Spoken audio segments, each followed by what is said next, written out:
Yo, yo, yo, yo! Magandang good day, Gobs22696 here na Madam Kika ito. So, ayun, panibagong araw, panibagong tatuan na naman to, mga idolo.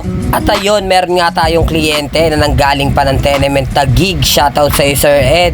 So, matagal na po pala nagpa-schedule sa atin si Sir at ngayon lang namin na ituloy dahil regalo niya daw to sa kanyang birthday para sa sarili niya. At ang sabi ko naman sa kanya, Sir, bale, hindi natin makukuha yung pinaka-reference.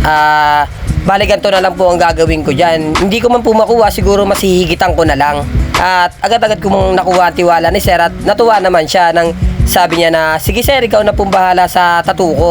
Ikaw na pong bahala magpaganda. At agad-agad nga natin nakuha ang tiwala ni Sir. So ayun, syempre ibibigay natin ng best natin dyan para mapaganda natin ng obrang gusto ni Sir sa kanyang braso. At syempre hindi natin siya bibiguin nang sa ganun ay bumalik-balik pa sa atin ng ating kliyente.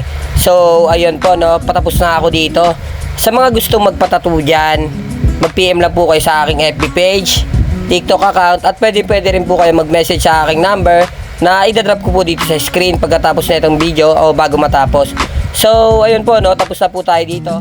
At nilagyan na natin to ng foaming soap. So ayun, maraming salamat sa panonood. Enjoy!